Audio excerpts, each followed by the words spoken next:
Myself is Rohit Singh. Today I will discuss MTB, medical termination of pregnancy.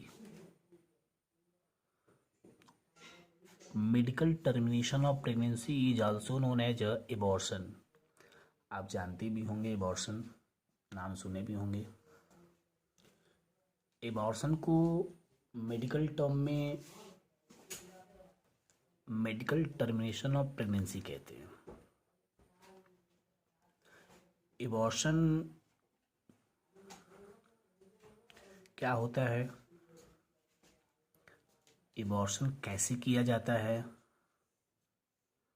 Abortion कब India में लागू हुआ, किन किन कंडीशनों पे एबॉर्शन किया जाता है, ये सब सभी चीज़ें डिस्कस करेंगे हम लोग साथ में। MTP medical termination of pregnancy बहुत ही इम्पोर्टेंट टॉपिक है जो क्लास 12th के बोर्ड एग्जामिनेशन में कई बार इससे क्वेश्चन आए हैं। साथ ही साथ यह कॉम्पिटिटिव एग्जामिनेशन में भी इससे कई प्रकार के क्वेश्चन पूछे जाते हैं, तो बहुत ध्यान से इसको सुनिएगा। स्टार्ट करते हैं हम लोग कि क्या होता है एबॉर्शन। तो आप देखिए, abortion is removal of uterus foetus.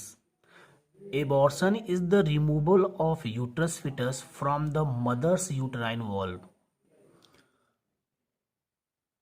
And it is a painful and hospitalise process. Abortion जो है रिमूवल ऑफ फिटस, फिटस जो होता है, जो एम्ब्रियो होता है, डेवलपिंग जो एम्ब्रियो होता है उसको मदर के यूटेराइन वॉल से हम लोग बाहर निकालते हैं। यह एक हॉस्पिटलाइज प्रोसेस है, बिना हॉस्पिटल के इसको नहीं किया जा सकता है। इंडिया में इसको लीगल कहते हैं, इंडिया में यह लीगल है and done in a governmental hospital. India में यह लीगल है, वैध है और इसको गवर्नमेंटल हॉस्पिटल में किया जाता है। इंडिया में यह लीगलाइज्ड हुआ 1971 में। इंडिया में 1971 में इसको लीगलाइज किया गया on the basis of following condition. बहुत से कंडीशन के आधार पे इसको लीगलाइज किया गया, इंडिया में इसको लीगल किया गया। कौन कौन से कंडीशन हैं ये नीचे दिया हुआ है एक एक करके। पहला कंडीशन है when foetus suffering from any syndrome. जब फिटस किसी सिंड्रोम से सफर कर रहा हो, किसी रोग से वह सफर कर रहा हो, तब हम एबॉर्शन करा के उस फिटस को बाहर निकाल देते हैं। सेकेंड केस में, रेप केस में, अगर फीमेल के साथ रेप हुआ हो, अगर उसके यूट्रस में कोई एम्ब्रियो डेवलपिंग कर रहा हो, उस केस में उसको हम रिमूव करा के बाहर निकाल देते हैं। And third, mother suffering from any disease. अगर फीमेल को कोई रोग हुआ हो और उसके यूट्रस में कोई प्रॉब्लम हो और बच्चा जो है डेवलपिंग कर रहा हो, तब हम एबॉर्शन करा के इसको बाहर निकाल देते हैं। क्योंकि अगर एबॉर्शन न हो तो माँ और बच्चे की दोनों की जान को खतरा हो सकता है। Clear? Why did it apply? Abortion को क्यों अप्लाई किया गया? पहला है स्टॉप फोर्टिसाइड। फोर्टिसाइड को रोकने के लिए, जो हमारे कंट्री में भ्रूण हत्याएं होते थे उनको रोकने के लिए इसको अप्लाई किया गया। Second, sex determination. सेक्स को जो डिटरमाइन करके लड़के लड़कियों को जो भेद करके लोग एबॉर्शन करा देते थे, तो इसलिए भी इसको अप्लाई किया गया कि अगर लड़का है या लड़की है उसको दुनिया में आना ही है, एबॉर्शन नहीं हो सकता है। थर्ड, मदर के सेफ्टी के लिए भी किया गया। अगर मदर को कोई प्रॉब्लम हो, कोई रोग हो, कोई डिजीज हो, तो मदर के सेफ्टी के लिए भी इसको अप्लाई किया गया कि एबॉर्शन कराया जा सके और फिटस को बाहर निकाला जा सके, जिससे कि माँ कि जान को कोई खतरा ना हो सके। In female termination of pregnancy done before 12 week of gestation period. बहुत इंपॉर्टेंट यहाँ पे बात है कि फीमेल के अंदर टर्मिनेशन ऑफ प्रेगनेंसी जो है वह 12 वीक 12 सप्ताह से पहले ही किया जाता है। 12 सप्ताह से 12 सप्ताह के पहले ही किया जाता है। There are 3 method for abortion. Abortion के लिए 3 मेथड हैं। एक आप देखेंगे CND डायलेशन मेथड। पहले मेथड को बोलते हैं CND डायलेशन मेथड। दूसरा मेथड है वैक्यूम मेथड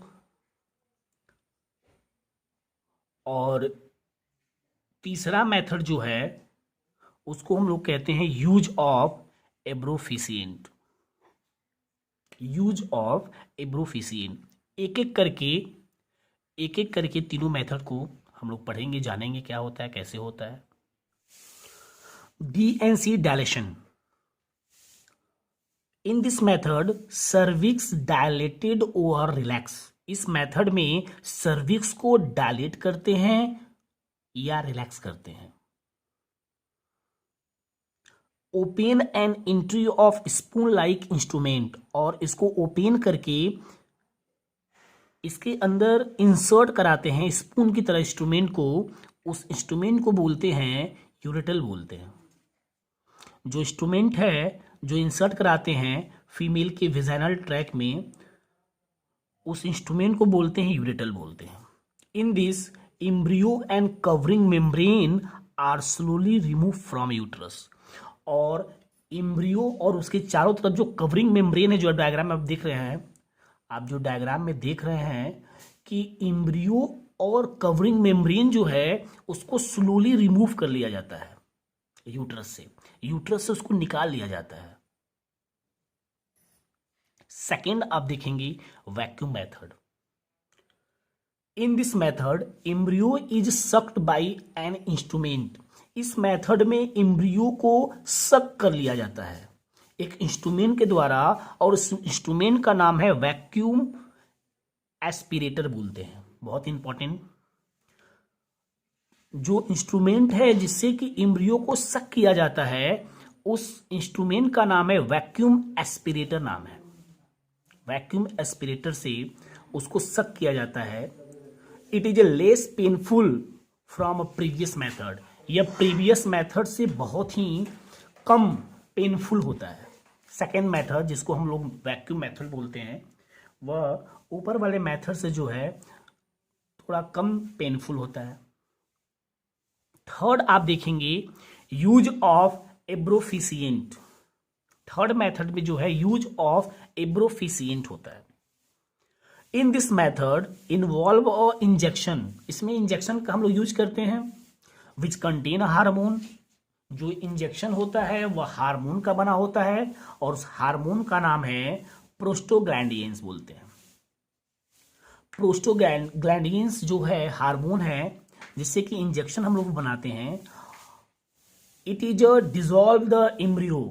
जब इंजेक्शन लगाते हैं तो यूट्रस में जो एम्ब्रियो होता है वह डिजॉल्व हो जाता है, घुल जाता है। And remove outside.